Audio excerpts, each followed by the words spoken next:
Aleluia. Glória a teu nome, Senhor. Diga assim comigo: Senhor Jesus, nesta noite eu vim para ter um encontro contigo. Isso, pode sentar. Feche os teus olhos e diga isso agora de verdade para ele, não porque o pastor está falando.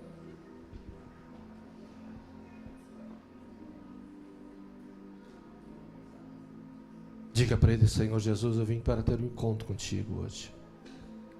Eu vim para ter uma experiência contigo. Tua palavra diz: onde o teu espírito está, ali a liberdade. Então, manifesta a tua grandeza, a tua liberdade. E hoje, meu Senhor, eu quero sair daqui sim, com uma experiência contigo.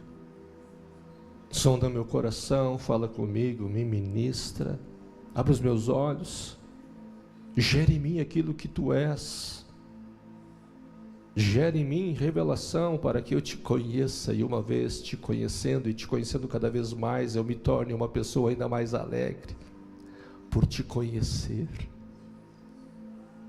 Porque os teus planos não podem ser frustrados. Nenhum dos teus planos, nenhum dos teus propósitos até hoje foram frustrados. E eu sei, meu Senhor, que tu tens bons planos e bons pensamentos a meu respeito. Então, Senhor, em nome de Jesus Cristo, eu te dou liberdade nesta noite para sondar o meu coração, para falar comigo, para me agraciar, para me abençoar. E se for necessário, me corrige, me exorta, me ajuda.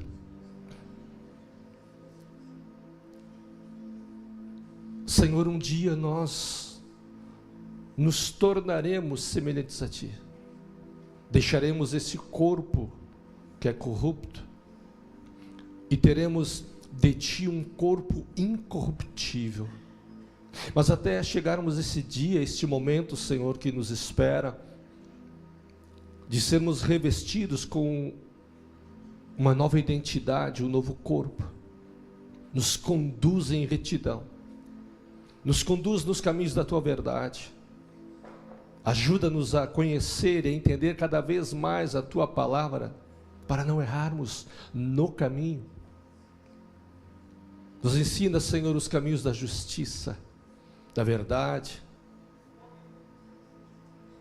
Não nos deixe cair em tentação. Livra-nos do mal, livra-nos do erro, livra-nos do orgulho, das mãos de Mamon, da soberba, da autossuficiência. Livra-nos da autossuficiência. Por vezes nós nos achamos tão bons. Misericórdia desse sentimento, esse pensamento, e nos livra deste corpo, deste ser, e nos transforma para o Teu louvor, pela Tua palavra.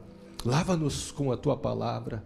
Pedro já o disse uma vez: não precisa me lavar.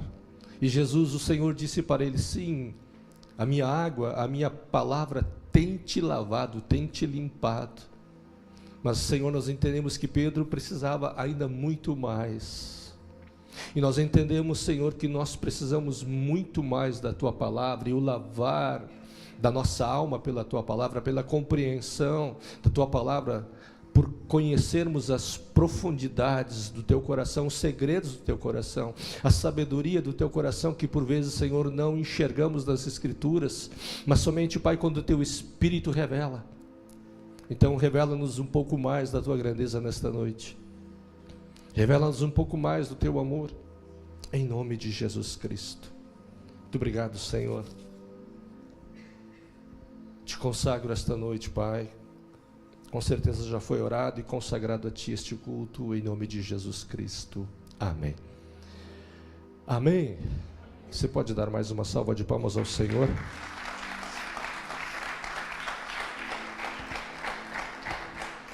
Glória a Deus. Eu gostaria de compartilhar uma mensagem hoje. Claro que eu não vou conseguir trazer tudo.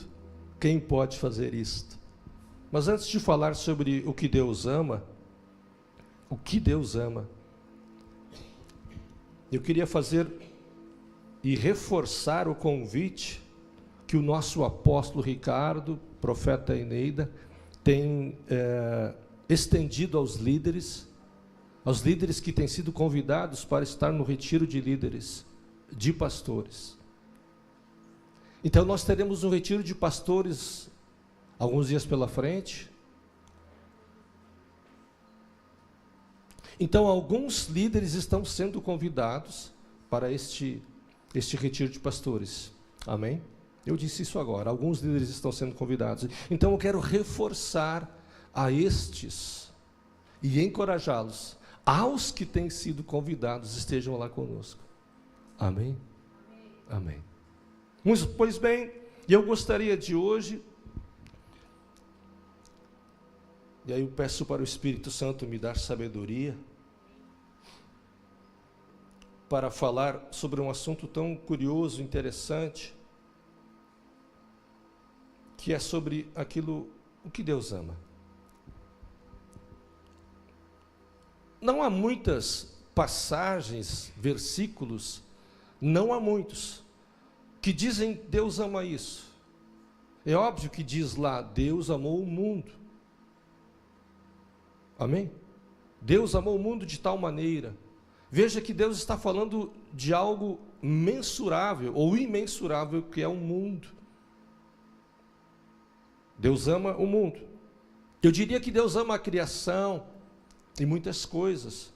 Mas quando se vai olhar nas Escrituras o que diz sobre Deus ama, a gente começa a estudar, a pesquisar, a gente acha poucas coisas nas quais, né, a gente vê e lê.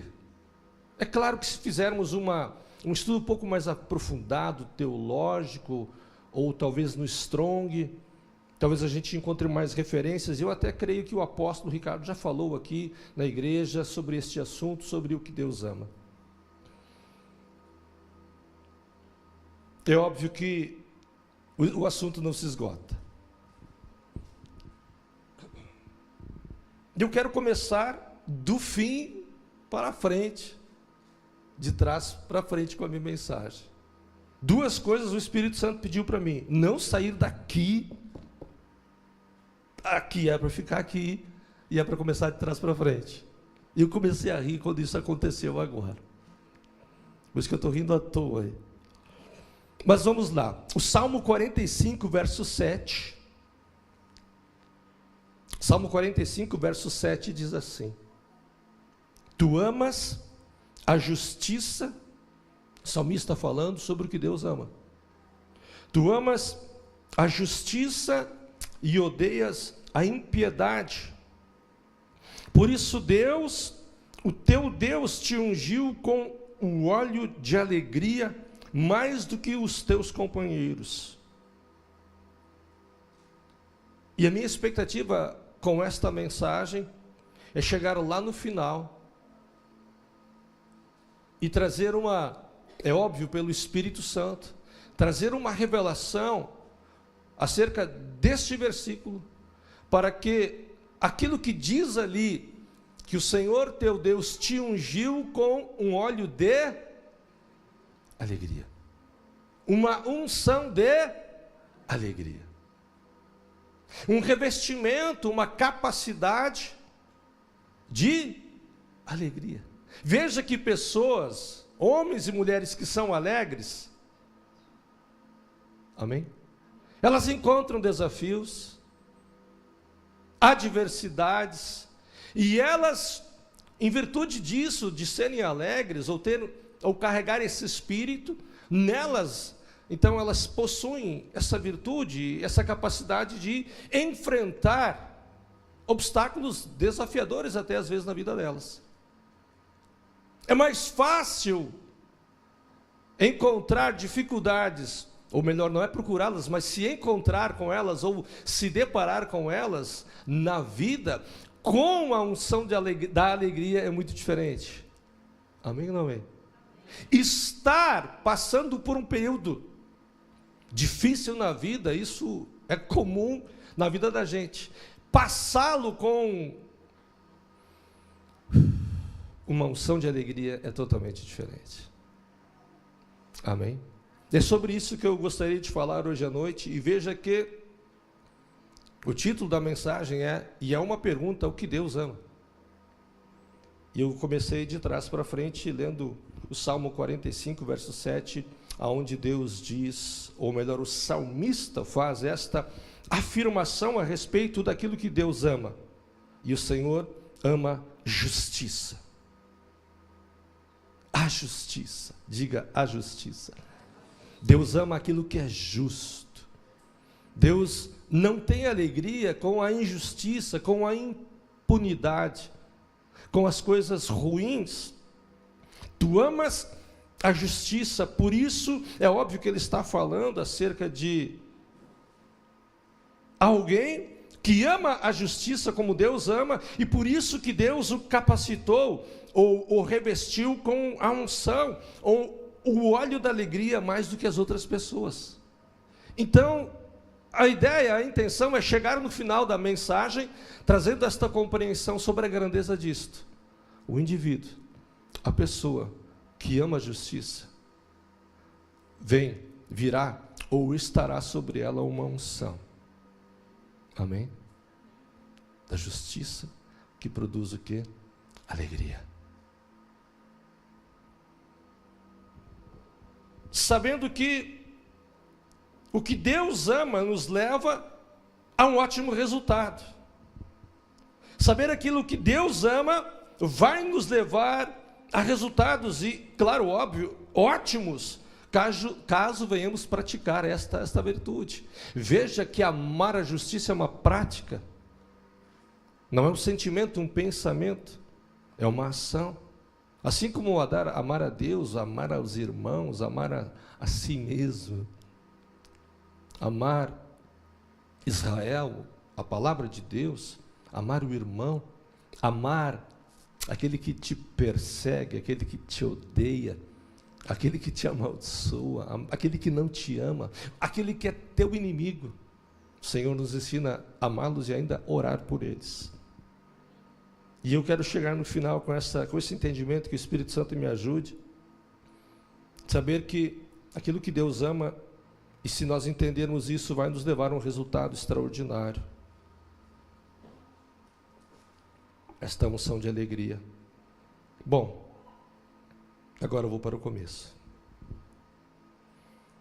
Quando nós paramos para pensar sobre o que Deus ama, se paramos para pensar, alguns diriam, como eu disse antes, Deus ama a sua criação, Deus ama seu povo, Deus ama seus filhos, Deus me ama. Alguns diriam, como eu comecei antes, Deus ama o mundo, a igreja, as pessoas.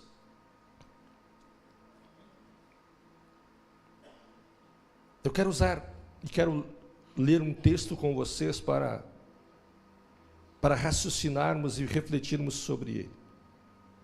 Veja que a palavra de Deus, ela dá uma atenção especial. Talvez vocês tenham pensado nisso, talvez alguém que está em casa deve ter pensado, puxa, Deus, Ele tem um amor muito forte pelos órfãos, aqueles que não têm pai e mãe, aquelas que são as viúvas, viúvas, cujo o marido já partiu. É óbvio que Deus tem uma atenção especial para elas ou para eles.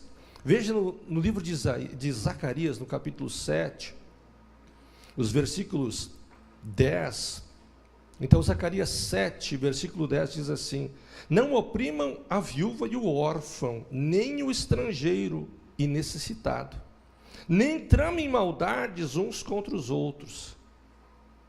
Veja que Deus faz muitas referências sobre o seu zelo, sobre aquilo que Ele observa e aquilo que Ele julga importante, e por imensas, incontáveis vezes, na palavra de Deus, descreve sobre isto, de que Deus protege o estrangeiro, Ele dá atenção ao estrangeiro, que não o tratemos, não os maltratemos, muito menos oprimir a viúva ou o órfão.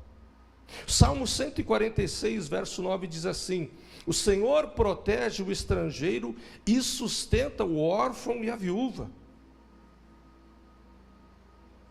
Isaías capítulo 1, verso 23, fala sobre a dureza de coração dos líderes, sua rebeldia, as suas amizades, o que eles amam e andam atrás de presentes, Isaías 1, 23. E ele continua dizendo que eles não defendem os direitos do órfão e não tomam conhecimento da causa da viúva. Ou seja, por vezes e muitas vezes Deus faz menção à sua preocupação com relação a muitos assuntos. E ele fala incontáveis vezes sobre a sua preocupação. Veja que não está errado dizer que Deus dá atenção ou ama tal assunto. Sim, Ele dá atenção a isso. Não está errado dizer que Deus se preocupa com estas coisas. Sim, Deus se preocupa. Deus tem zelo por estas coisas. Porém, há algo muito mais profundo acerca desse assunto, o amor de Deus. O que Deus ama? O que Deus ama? E agora quero fazer um contraponto, sair um pouco desse aspecto daquilo que Deus ama, para trazer um entendimento. Veja que se você quer conhecer alguém,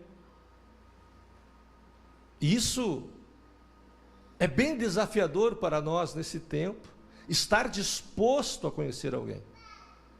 Não levante a mão. Quem de vós tem esta inclinação? Que gosta deste estilo de vida? Eu gosto de conhecer pessoas.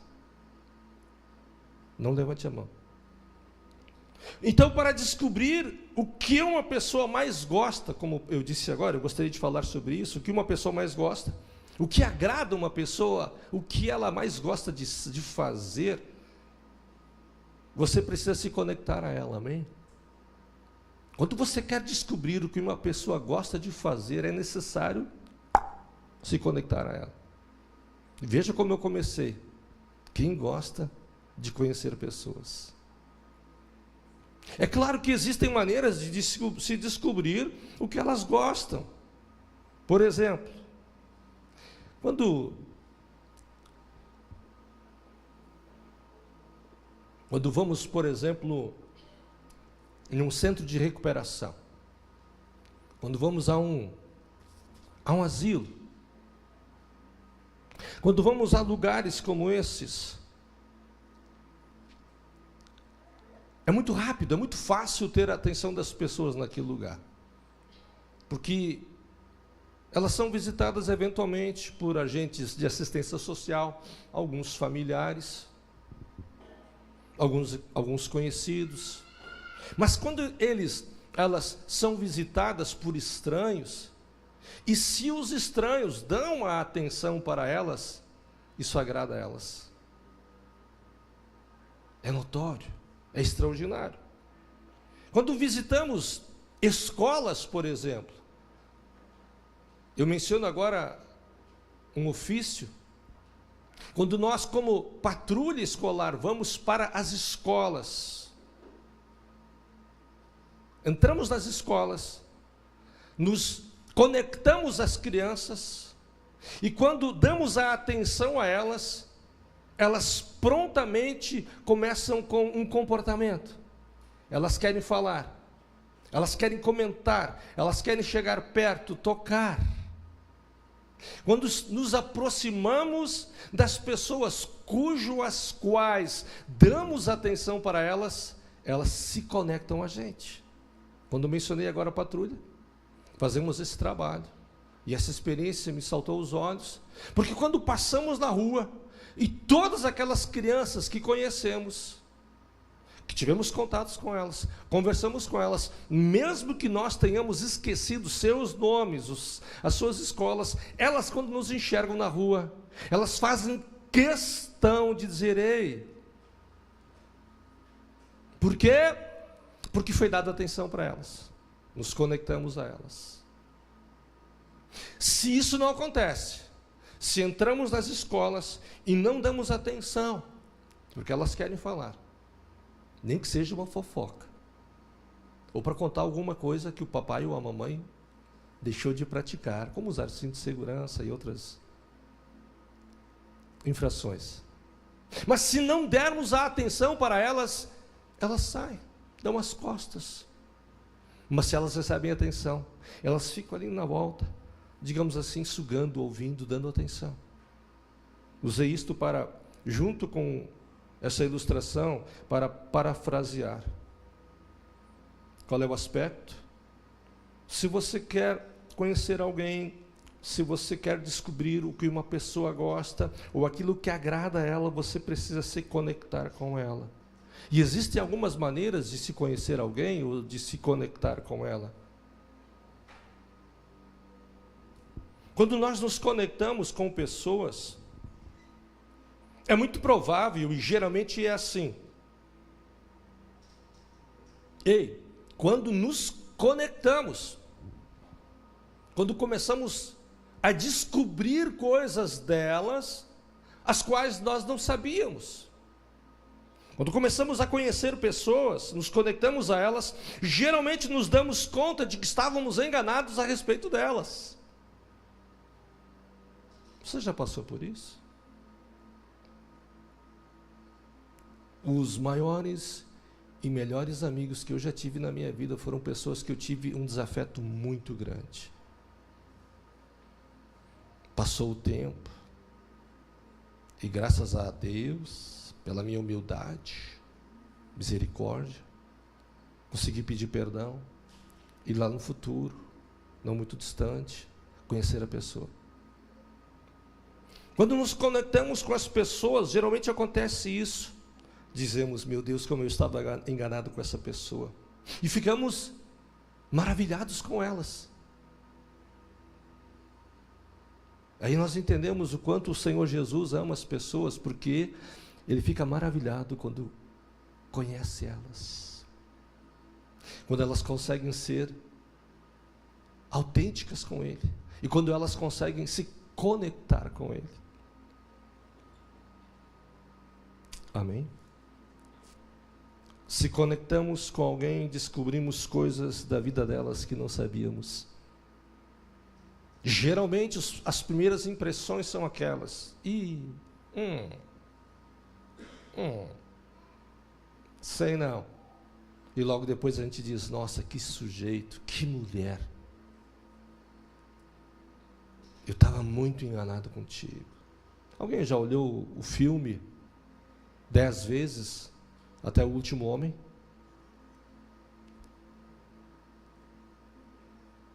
Quem já olhou o filme até o último homem? Um filme extraordinário.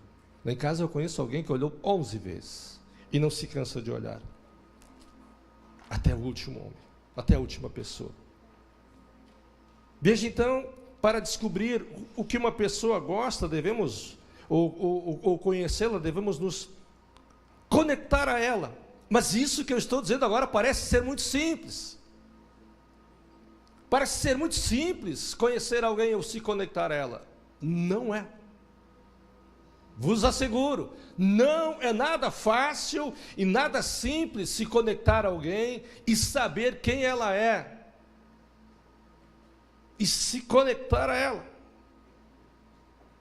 Mas realmente vai funcionar se demonstrarmos um genuíno interesse por ela. Por isso que a gente olha para aquilo que Jesus fez na vida dos discípulos, transformá-los, é porque havia um interesse muito genuíno da parte dele por aqueles homens.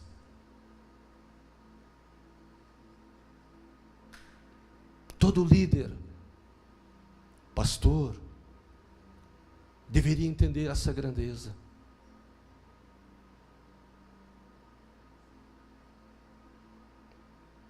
Amém? Realmente funciona se demonstrarmos um genuíno interesse por elas. Não que elas têm, ou que elas não têm. Meu Deus.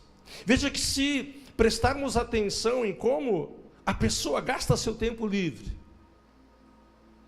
o que ela faz quando ela tem o tempo livre? Se observarmos o que ela compartilha, por exemplo, nas suas redes sociais, a gente fica sabendo quem ela é. Se demonstrarmos interesse e fazermos perguntas diretas, perguntas objetivas, vai funcionar, ajuda.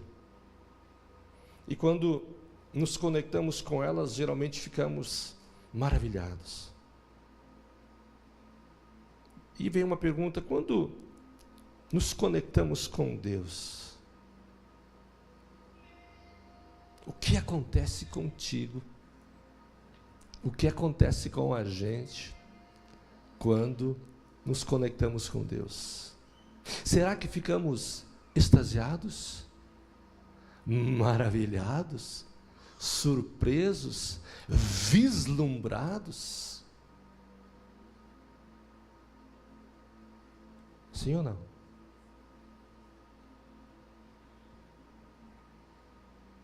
É óbvio, parece que sim. Ficaremos maravilhados com Ele.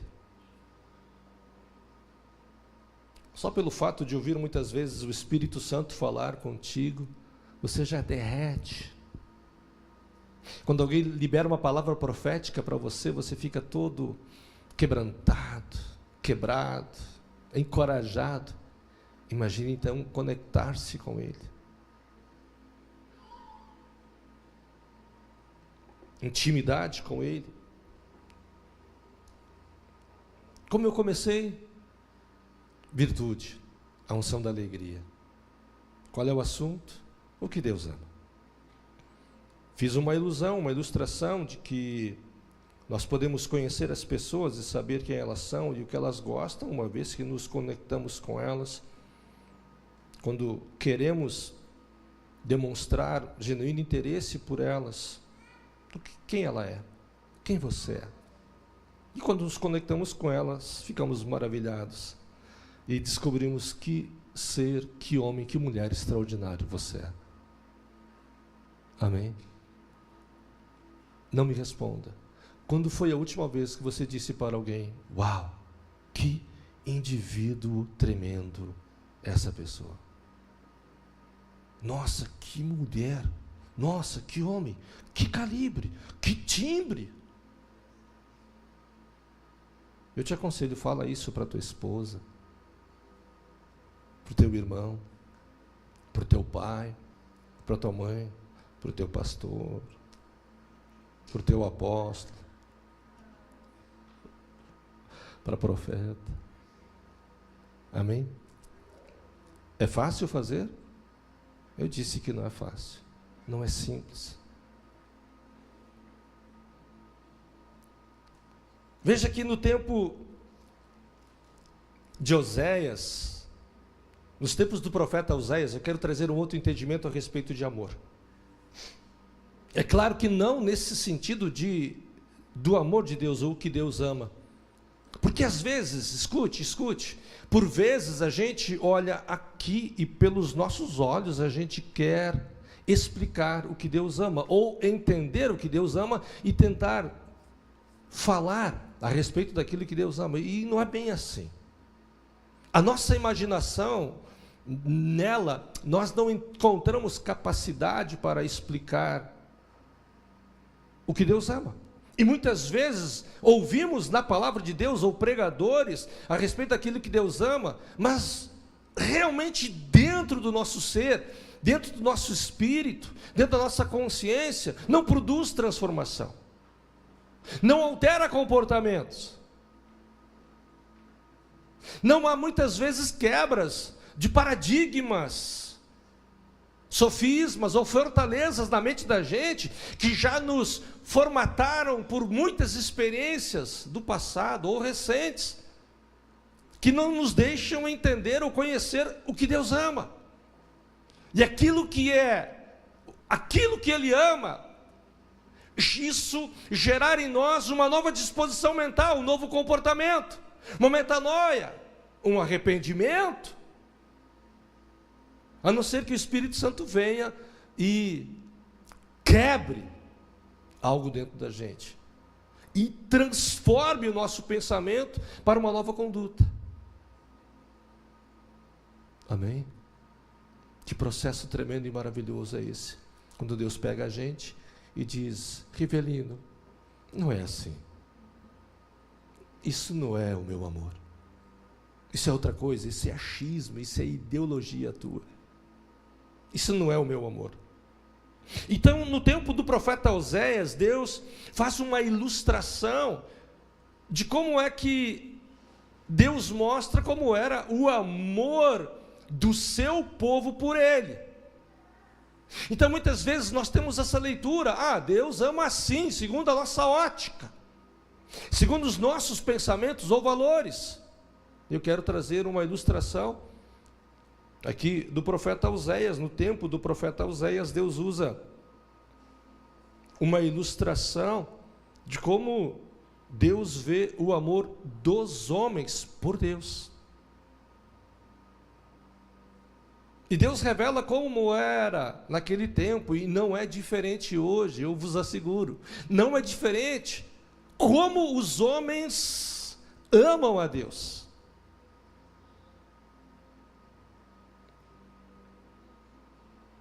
Oséias capítulo 6, versículo 4, diz assim: que posso fazer com você, Efraim? Que posso fazer com você, Judá? O seu amor é como a neblina da manhã, como o primeiro orvalho que logo evapora.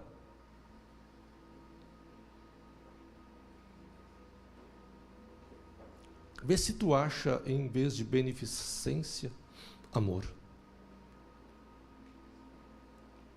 Ao meio da revista e corrigida, talvez NVI ou outras versões.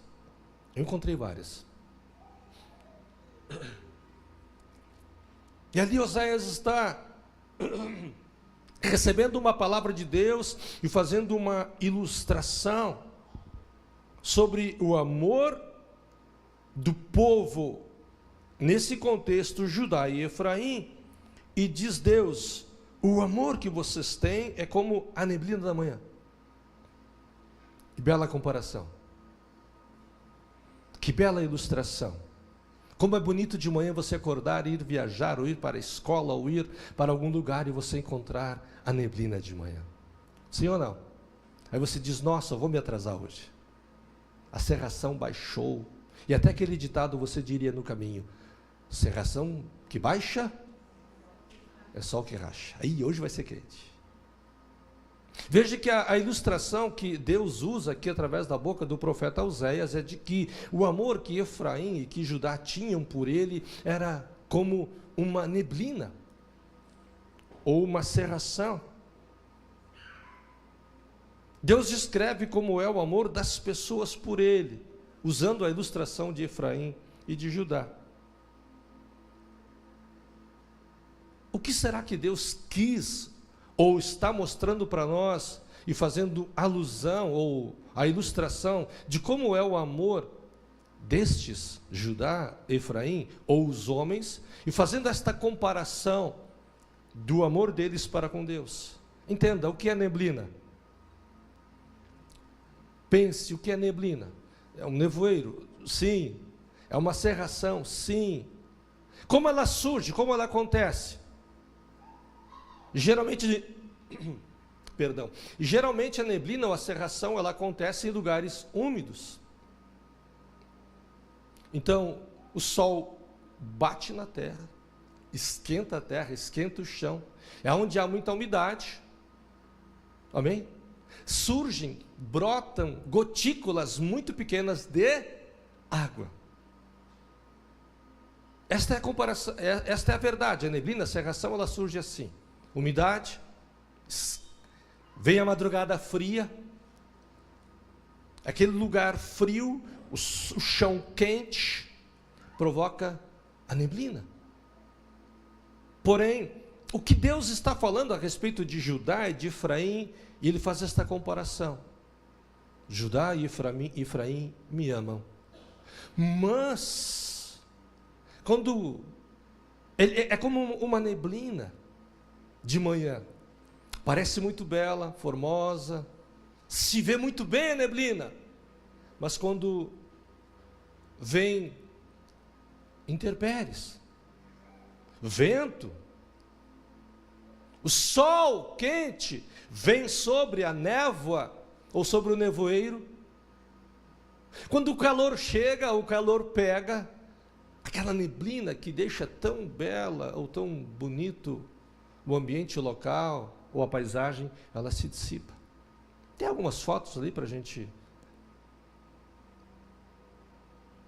olhar? Eu tirei algumas fotinhos aí para a gente contemplar. Tem algumas pessoas que viajam para longe para passar por isto. Quem já foi para Gramado e Canela, talvez já foi em tempos assim. Sai de Teutônia, vai até lá, leva 4 horas de viagem, neblina, neblina, neblina. O que posso fazer com você, Efraim? O que posso fazer com você, Judá? O teu amor é como a neblina da manhã. Mas logo o sol bate, cadê você? Logo a perseguição vem, cadê o teu amor? Logo o vento, uma crise vem, onde é que está o teu amor? Onde é que está o teu afeto? O teu amor? A neblina desaparece quando o sol vem. Ele aquece aquelas pequenas gotículas de água, ao esquentar, elas se evaporam. Deus diz, quando a coisa fica quente, acaba o amor.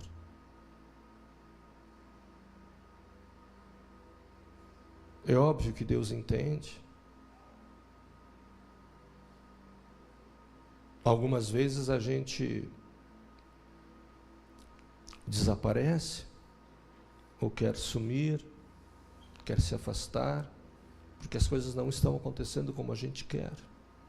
Ficamos aborrecidos, magoados, deixamos de ser quem somos, filhos amados de Deus. Alguns ficam embrutecidos, rabugentos, indiferentes, duros de coração, dificuldade de se associar aos irmãos, às pessoas, dificuldade de dar bom dia, um abraço, me desculpa, tudo bem, um sorriso. Mas se questioná-las, você ama a Deus?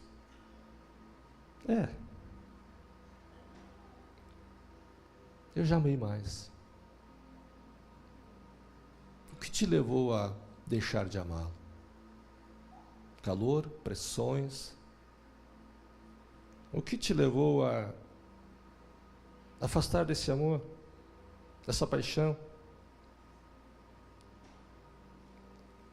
Veja que a neblina desaparece quando o sol escaldante bate, ou quando um vento bate, ou coisas contrárias, ou uma outra atividade surge, logo a neblina se dissipa.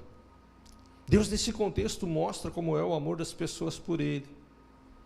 Deus compara que assim como uma neblina se dissipa com diferentes influências, o homem também deixa de amá-lo, ao ponto de se dissipar, de não mais estar presente no lugar. A disciplina não fica mais presente, melhor, a neblina se dissipa e vai embora. Ela não está mais presente naquele lugar.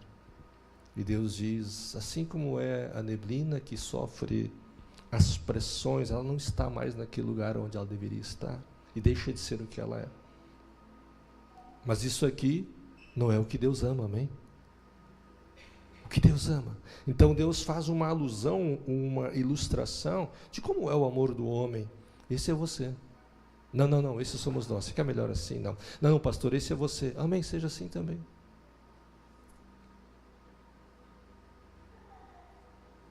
Amém, Judá. Amém, Efraim. Amém.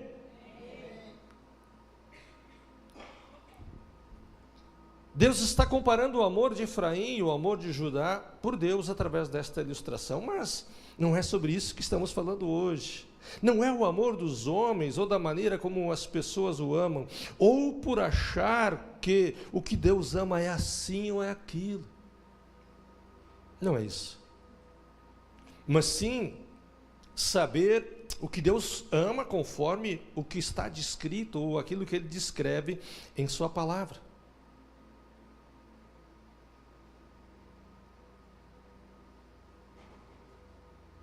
Veja que Oséias, no mesmo capítulo de Oséias, no capítulo 6, versículo 6, diz algo interessante. Oséias 6:6. Ele diz assim: eu quero é a misericórdia e não sacrifícios. Afinal, o que desejo é o vosso amor e não sacrifícios. Entendimento quanto à pessoa de Elohim, Deus, mais que das ofertas ou dos holocaustos. Afinal, o que desejo é o vosso amor e não sacrifícios. O que eu desejo é que vocês entendam, conheçam a pessoa Elohim, Deus, mais do que sacrifícios.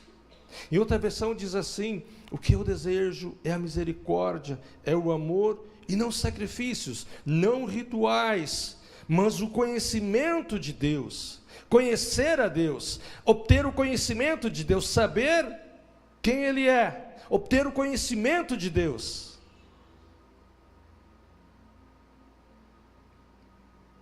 Mais do que sacrifícios, ou holocaustos, ou ofertas. Veja que Oséias começa bem, também, em Oséias 6:3.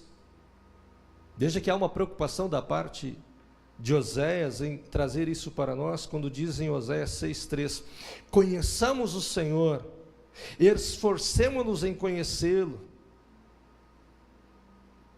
Amém? Veja que eu disse antes que para se conhecer alguém precisamos nos conectar a Ele. Nos conectar a Ele, nos conectar. Oséias 6:3 diz, conheçamos o Senhor, nos dediquemos mais em conhecer ao Senhor. Tão certo como nasce o sol, Ele vai se manifestar, Ele vai aparecer, virá a nós como chuvas de inverno, chuvas de primavera que regam a terra, chuva serôdia que traz renovo. Veja que 2 Pedro também fala sobre conhecer a Deus.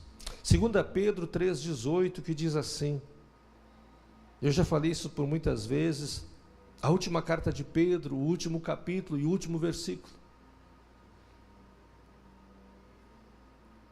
Eu penso, será que Pedro pensou nisto que ele escreveu? A última frase de Pedro deveria ser importante. Se você tivesse que falar algo para alguém que seriam as últimas palavras, e eu penso que Pedro fez isso de propósito, escreveu para a igreja, para os seus discípulos, para os seus filhos espirituais, porque o Senhor Jesus, na última conversa que teve com Pedro, ele disse para Pedro, você me ama, você me ama, você me ama, então cuida do meu rebanho, cuida das minhas ovelhas.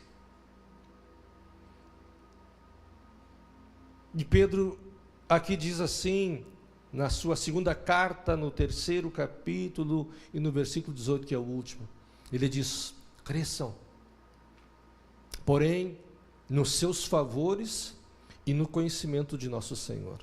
Conheçam o nosso Senhor e Salvador Jesus Cristo. Conheçam Ele, estejam dispostos a conhecer cada vez mais o Senhor. Veja que há uma inclinação ou interesse da parte de Deus no que se refere, ou que se menciona, ou que Ele aponta, e quer que nós saibamos, que o conheçamos. Amém?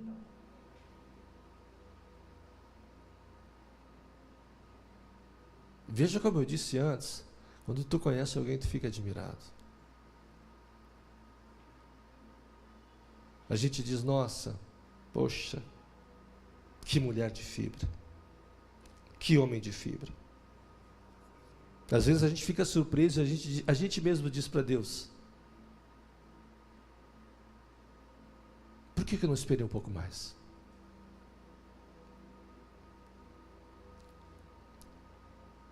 Por que eu não tive um pouco mais de paciência e fé? Por que eu não ouvi a minha esposa? Por que eu não ouvi tal pessoa? Porque eu não dei crédito.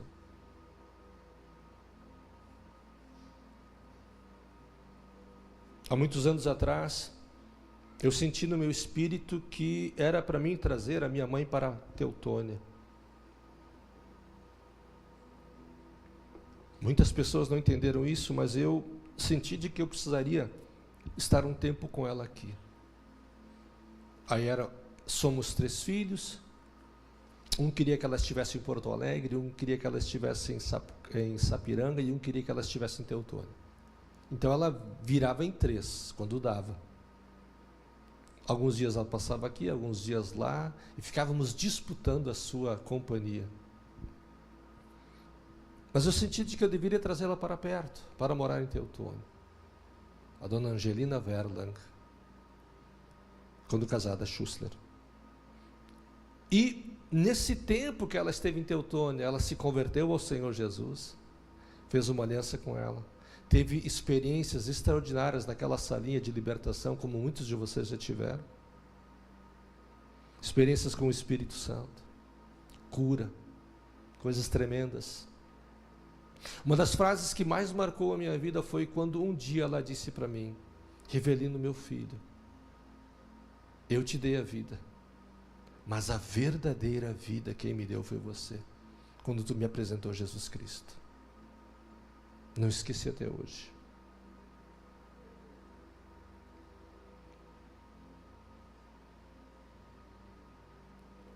Veja que Deus está dizendo que há um intuito da parte dele que nós o conheçamos e prossigamos em conhecê-lo. Havia então um propósito de Deus quando encorajava ela para vir a Teutônia. Ela esteve em Teutônia por um período e veio a óbito, como alguns de vocês sabem.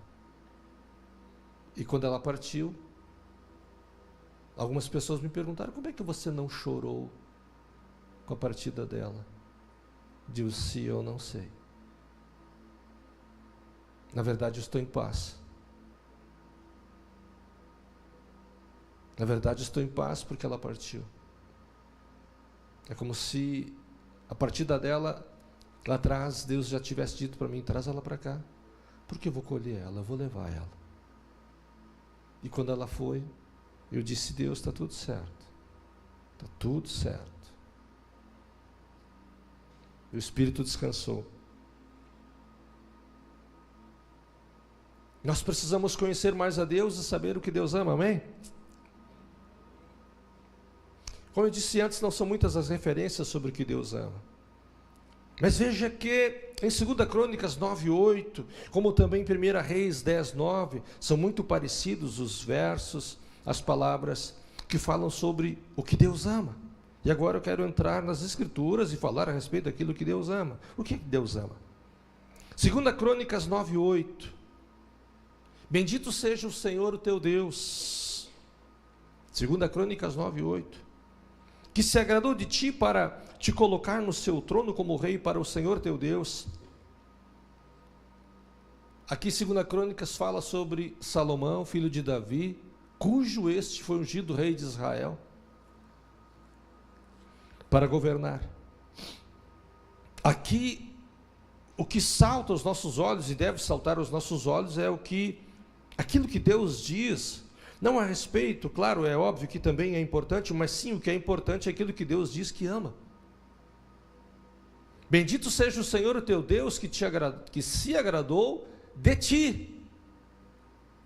Deus se agrada das pessoas e te pôs no trono dele para reinar por ele, pelo Senhor, o teu Deus, e por causa do amor do teu Deus para com Israel, e do desejo de preservá-lo para sempre, ele te fez rei para manter a justiça e a retidão. Tem outras versões que dizem assim: bendito seja o Senhor teu Deus, que se agradou de ti para te colocar no seu trono como rei para o Senhor teu Deus, porque teu Deus ama a Israel. Diga: Deus ama Israel. É uma das primeiras vezes que menciona a palavra de Deus que Deus ama algo assim. O Senhor ama Israel. Deus tem um amor por Israel, porque o Senhor ama Israel para sempre, como diz em 1 Reis 10:9. 1 Reis 10:9 diz: porque o Senhor ama Israel eternamente. E veja que Israel é e foi mencionado uma das primeiras vezes, quando ele dá o nome a Jacó. Depois que Jacó passa em Peniel, e tem lutado, ele lutou com Deus naquela noite. Deus em Peniel se encontra com Jacó, e há uma guerra, uma luta ali que dura a noite toda, e Jacó luta com Deus, Deus luta com Jacó, até um determinado ponto, onde para-se essa luta, onde Jacó diz para Deus: Deus, me abençoa, me abençoa, me abençoa. E ainda Jacó pergunta para Deus: quem é você? Como é você? Quem é você? Como é o teu nome? E Deus responde para ele. E Deus pergunta para ele: como você se chama? Então, Deus ama Israel, Deus tem um amor muito grande por Israel, mas Israel é uma pessoa, é um indivíduo, Amém? Deus diz que ama Israel, e Israel, quando é mencionado a primeira vez nas Escrituras, fala sobre Jacó. Você não se chamará mais Jacó, e sim, a partir de hoje, Israel. Israel significa Deus prevalece, Israel significa príncipe de Deus. Então essa palavra, esse nome, esse termo dado a Jacó, vem depois de ele ter lutado com Deus. Veja que Deus ama. Claro que Deus ama o povo dele. Israel se torna o seu povo. Israel se torna as 12 tribos que são o povo dele. Mas Israel também tem uma outra conotação, uma outra revelação, um outro entendimento. Foi que através de Israel, esse homem chamado Jacó, que tem o seu nome transformado, e que após as 12 tribos serem levantadas como sendo as 12 tribos de Israel, surgiram desta tribo chamada Israel. Veio deste povo, desta linhagem, alguém chamado Jesus Cristo. Deus escolhe uma nação, um povo desse tamanho, e o chama de Israel. E do meio dessa linhagem, do meio desse povo, ele chama e mostra e revela o seu Messias, o seu Filho, o seu amado, o Redentor, que viria a salvar os homens dos pecados deles, o que viria na terra e revelaria. Veja que Israel não é só um continente, é óbvio que é um continente, é uma nação do tamanho de Sergipe, lá em meio ao povo árabe, os muçulmanos. E Deus diz: eu amo essa gente, esse povo, essa nação. E eu te pergunto, antes de você se converter ao Senhor Jesus, o que você pensava sobre Israel?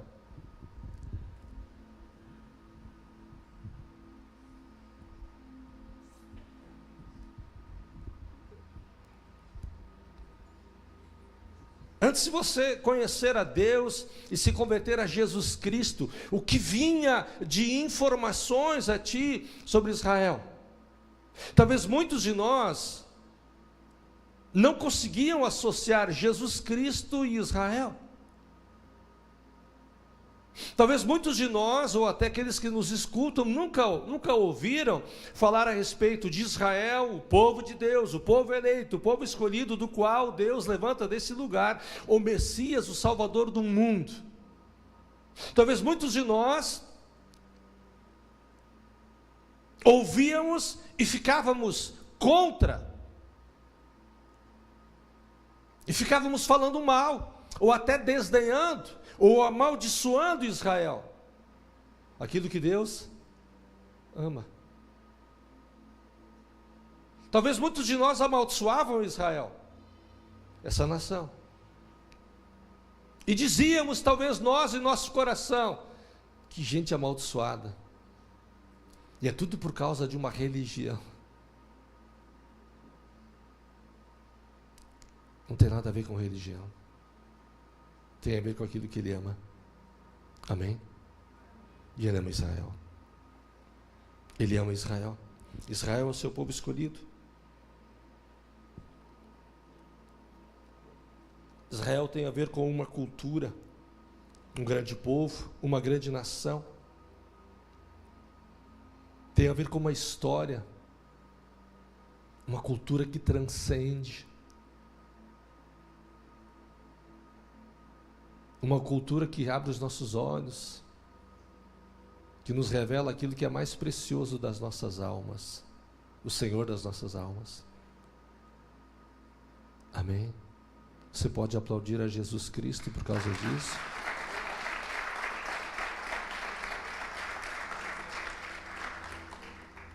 Eu amei o teu aleluia. Vejamos um outro texto. Salmo 122, de 1 a 6. O que Deus ama. Salmo 122, de 1 a 6, diz assim: alegrei-me com os que me disseram. Esse texto é fantástico. Vamos à casa do Senhor. Nossos pés já se encontram dentro de suas portas, ó Jerusalém. Jerusalém está construída como cidade firmemente estabelecida. Para lá sobem as tribos do Senhor, para dar graças ao Senhor conforme o mandamento dado a Israel. Lá estão os tribunais de justiça, os tribunais da casa real de Davi. Orem pela paz de Jerusalém. Vivam em segurança aqueles que te amam. Orem pela paz daquele povo, daquela gente, pela história daquelas pessoas. E veja o que o salmista está falando: eu me alegrei quando me disseram, vamos para o templo, vamos adorar a Deus. Lá, as tribos do Senhor, eles vão para dar graças a Deus. Lá estão, e aqui é importante no versículo 5.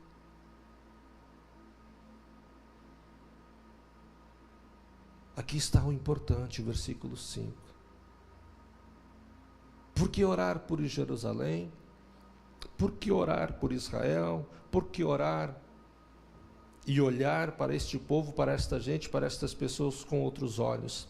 Veja o que o salmista diz nos versículos 5. Lá está o 6. Mas o versículo 5 diz: lá estão os tribunais de justiça.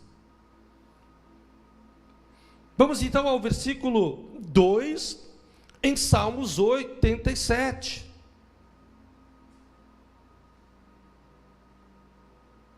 Salmo 87, verso 2 diz assim: o Senhor ama as portas de Sião mais do que as habitações de Jacó. Aí fica essa pergunta: Deus ama as portas? É disto que está escrito aqui? Ou é outra coisa?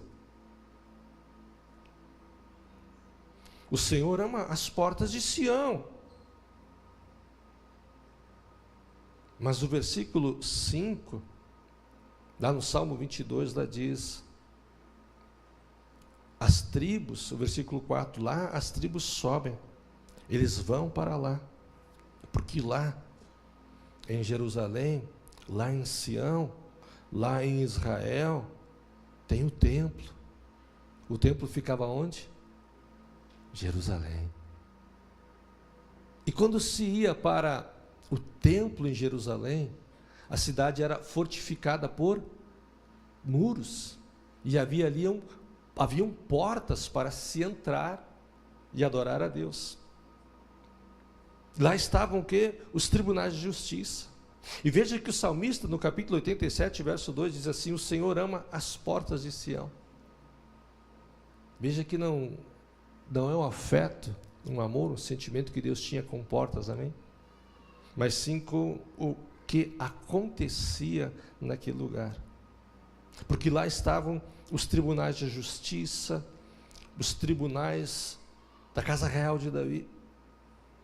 As portas eram os lugares aonde eram realizados os julgamentos, os processos, todo tipo de situação que exigia um representante da lei, alguém que fosse imparcial, alguém que julgasse com autoridade,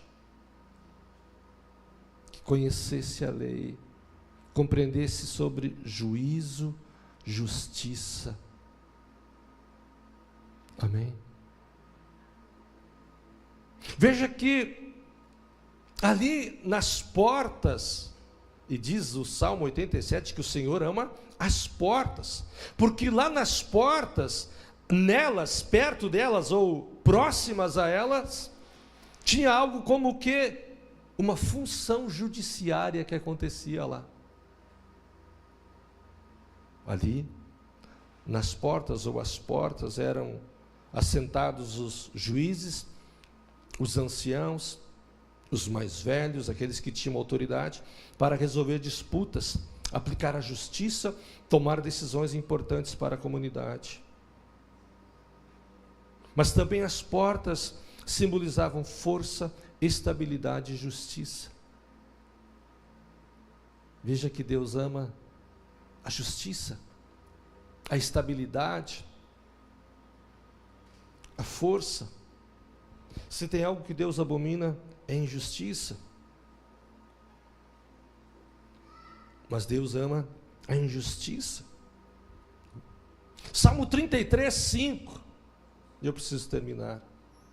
Salmo 33, 5 diz assim: Ele ama a justiça e o juízo. E a terra está cheia da bondade do Senhor. Veja o que mais Deus ama. Hebreus 12, 5.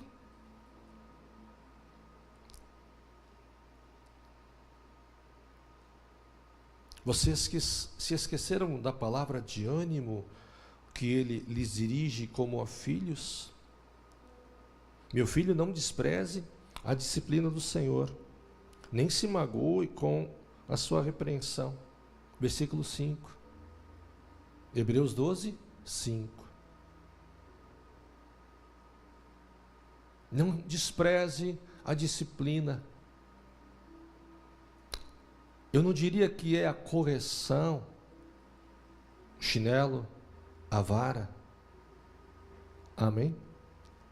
Eu creio que nós podemos chegar numa outra palavra, numa outra forma de entender o que está aqui em Hebreus 12, 5, quando ele diz: vocês não devem esquecer a palavra que produz ânimo,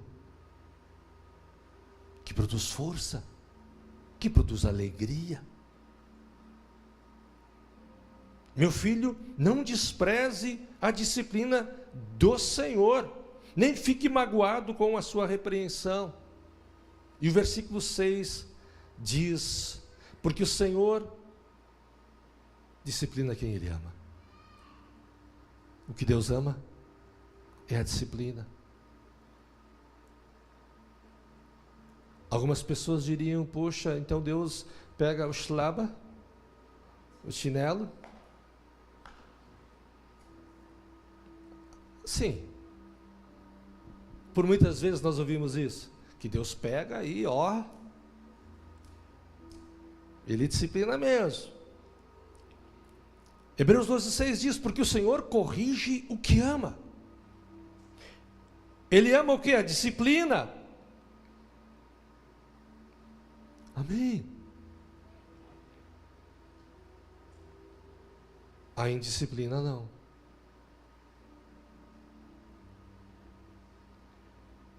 Deus tem zelo pelos seus filhos e os disciplina.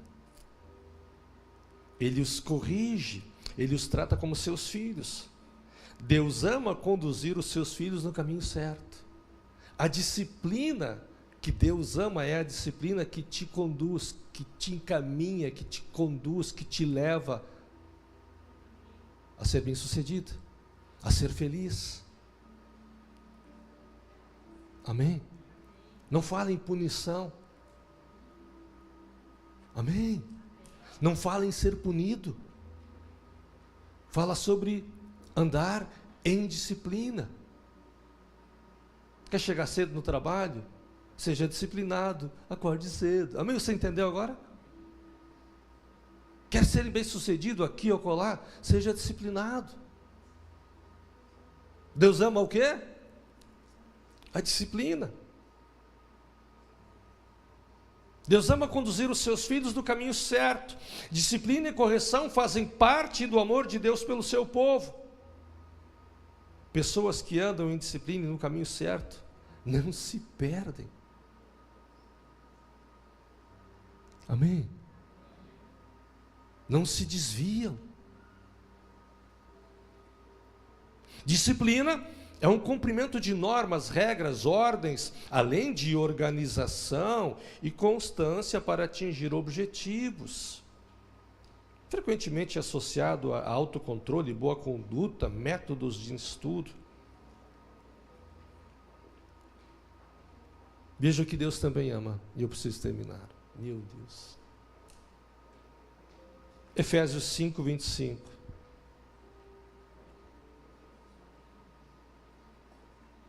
Efésios 5, 25, e nós podemos concluir.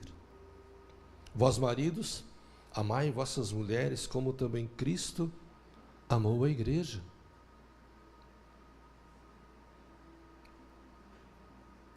Amém? O que Deus ama? A igreja.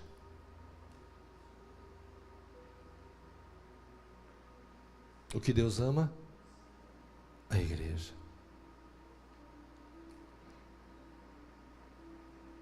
Sabe, essas pessoas que virão aqui daqui a 2, 3, 5, 10, 15, 20 dias, meio ano, um ano, vão ser igreja. Amém? Vão ser igreja. Vocês que vão se tornar líderes e futuros pastores são igreja. Amém? Deus ama a igreja.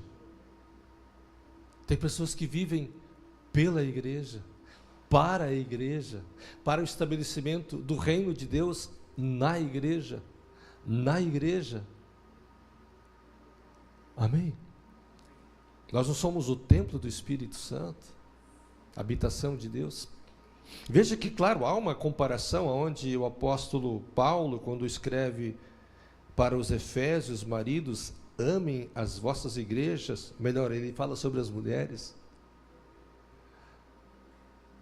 Amém. As suas esposas. Que desafio. E vale para os dois, amém? Não é só amar a esposa, é o abençoado do teu marido. E veja que Deus ama a igreja, Cristo ama a igreja e por isso Ele se entregou por ela.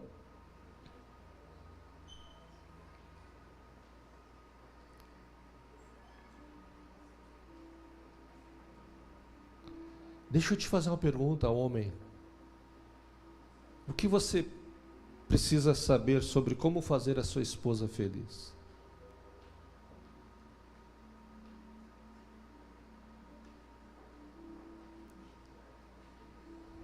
O que devemos fazer para torná-las felizes? É o contexto aqui, né? Amando ela. Não é como o cartão do Mercado Livre, aquele black, um saldo extraordinário. Pastor, isso para mim está ótimo. O cartão do ML, do Mercado Livre. Não, não é isso. Eu preciso terminar. Veja, entendendo, sabendo que Deus ama, nos leva a resultados. Meu Deus do céu. Salmo 45, 7. Deus ungiu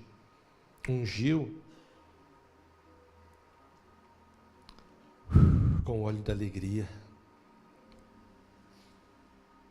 Veja que nós percebemos que Deus é muito gracioso com aqueles que o conhecem e prosseguem em conhecê-lo. Ele unge com óleo de alegria. Ele agracia os seus com uma unção de alegria. Em vários trechos das Escrituras, vemos Deus deixando pegadas, rastros, caminhos, rotas, para que de alguma forma os homens o encontrem e o conheçam. Amém? Aquele que fica deixando sinais na sua escritura para conhecê-lo, para se conectar com ele e ficar maravilhado, obviamente. E uma vez conhecendo, ficando maravilhado com ele, vai transbordar sobre este uma unção de alegria. Vemos Deus deixando pegadas para que os homens, as pessoas, o conheçam.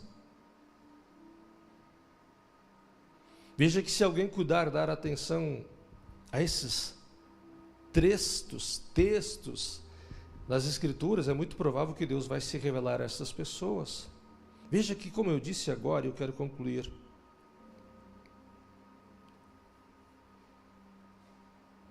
A medicina e os cientistas, isso é de conhecimento de muitas pessoas,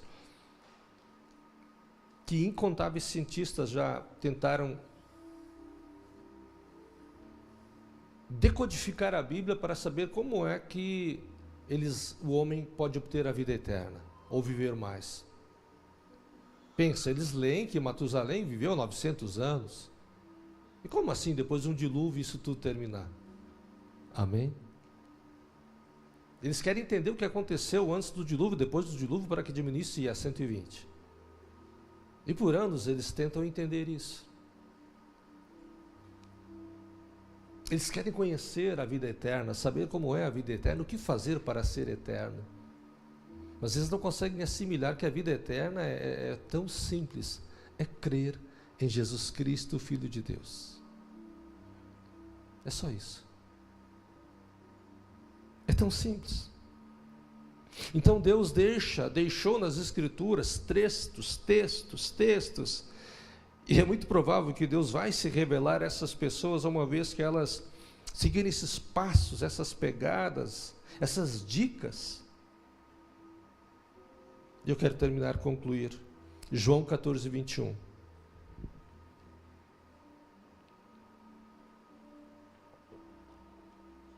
João 14, 21, que diz assim: aquele que tem os meus mandamentos e os guarda, esse é o que me ama. E aquele que me ama será amado por meu Pai. Aquele que tem os meus mandamentos e os guarda, esse é aquele que me ama. E aquele que me ama também vai ser amado vai ser amado de meu Pai. E eu também o amarei e eu me revelarei a ele. E eu me manifestarei a ele. Amém? Isso aqui é extraordinário. Aquele que me ama vai ser amado pelo meu Pai. Eu também vou amá-lo. Mas não só isso. Eu vou me revelar a esses. Amém? Eu vou me mostrar. Eu vou me revelar a essas pessoas. Fique de pé. Eu acho que hoje à noite, nesses 45 minutos, um pouco mais talvez, nós entendemos um pouco mais a respeito do amor de Deus, aquilo que Deus ama. Amém? Aquilo que Deus ama. Eu quero concluir, fechar com 2 Coríntios 9, 7. Vou falar que gostaria de fechar com chave de ouro. 2 Coríntios 9, versículo 7. A última frase diz assim nesse versículo: porque Deus ama ao que contribui com alegria. Deus ama aquele que dá com alegria. Deus ama aquele que faz com alegria. Pensa, será que Deus ama a quem vai ofertar com alegria? Só isso? Aquele que vai dizimar com alegria? Ou será que é coisa mais ampla? Pensa comigo. Então, quando eu dou a minha oferta, o meu dízimo, com alegria, Deus então vai me amar por causa disso? Será que só diz respeito a só isso? Ou Deus ama aquele que com alegria faz as coisas, não por peso, não por obrigação. Então tudo que nós fazemos com alegria, Deus ama. Tudo que você faz com alegria, Deus diz: eu amo o que tu faz, eu amo o que você faz, eu amo o que você faz. Há muitos anos atrás tivemos uma experiência neste lugar, não esqueci até hoje. Um evangelista, um ganhador de almas, vive ainda. Tivemos uma vigília aqui à noite, e o apóstolo Ricardo, então na época pastor Ricardo, começou a orar pelos líderes que estavam aqui. Foi numa vigília. E quando o apóstolo foi orar por aquele homem, o Espírito Santo tomou a vida do apóstolo e começou a profetizar sobre a vida daquele homem. Eu não recordo se alguém de vocês estava aqui naqueles dias, exceto a pastora Rosa e o profeta Eneida.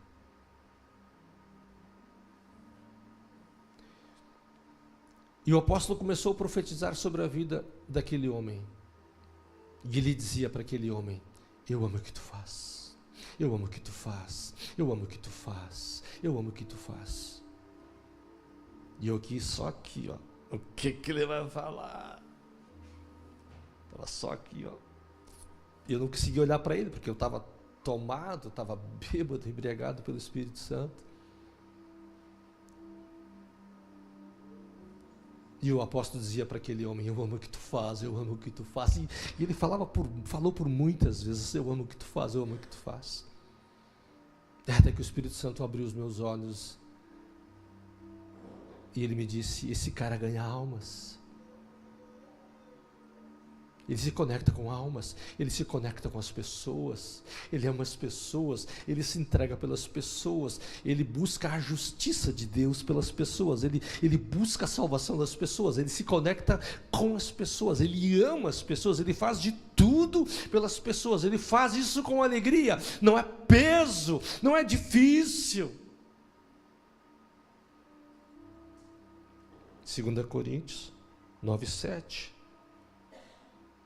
Não faz por necessidade, nem com tristeza, porque Deus ama aquele que faz, aquele que dá com alegria. É óbvio que não está só falando sobre dinheiro, oferta e dízimo, mas sobre ter um coração, cujo este coração faz as coisas para Deus, não como para aos homens, e sim para Deus com alegria.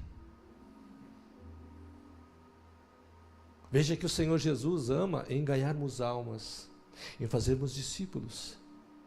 Eu fico maravilhado, extasiado, sem palavras para expressar em terra como eu me alegro quando eu vejo alguém nascendo de novo, quando eu vejo um homem e uma mulher que lá atrás estava perdido e ele diz para Jesus: Senhor, eis-me aqui, envia-me a mim. O que, Jesus, eu devo fazer de hoje em diante com a minha vida? O que, Deus, eu devo fazer? Aonde estão esses homens, essas mulheres que dizem que conhecem e sabem o que Deus ama?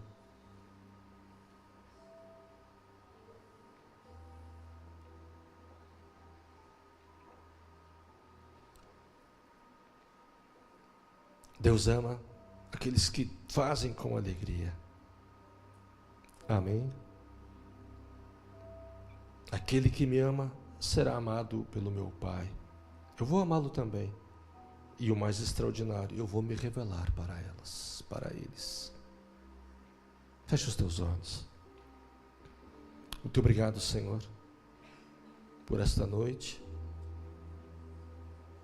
e tua sublime presença. Muito obrigado, Senhor, pela tua graça, a tua palavra e a tua revelação. Acende em nós, Senhor. Acende em nós, Senhor, um espírito diferente, ainda mais intenso, para amar aquilo que o Senhor ama, para vivermos e conhecermos aquilo que o Senhor ama.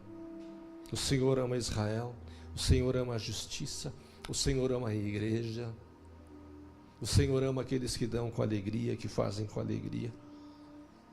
Muito obrigado, Senhor, porque provaremos isto, que o Senhor vai se manifestar, vai se revelar cada vez mais aos que buscam te conhecer. E nesta noite, Senhor, obrigado pelo que foi gerado, pelas grandezas e o valor daquilo que foi gerado em nosso coração, a revelação daquilo que foi trazido para nós. Então que seja assim, metanoia, quebra de paradigmas, uma volta de 180 graus para viver e experimentar ainda mais como o Senhor já estabeleceu que esta é a tua vontade, que todos os homens sejam salvos e cheguem em pleno conhecimento do Senhor. Obrigado, Senhor, em nome de Jesus Cristo.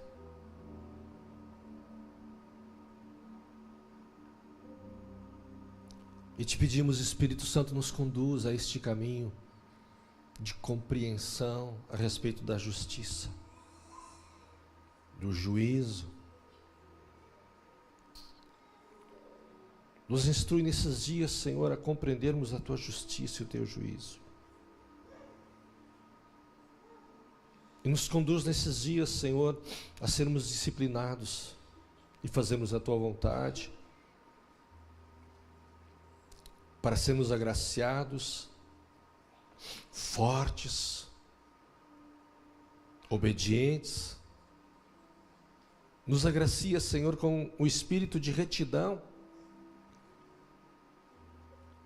Quando nos depararmos, Senhor, com pessoas lá na sociedade, no nosso dia a dia, quando nos depararmos com aqueles que estão perdidos, cegos no mundo, presos, cativos ao pecado, ao vício, ao erro, ao engano, e nestas vidas e sobre elas, ó Pai, levarmos a tua justiça, levarmos o teu amor, nos conectarmos a elas, sendo autênticos, e amá-las, estar disposto a conhecê-las. Ah, Senhor, como nós precisamos crescer em conhecer aquilo que tu amas.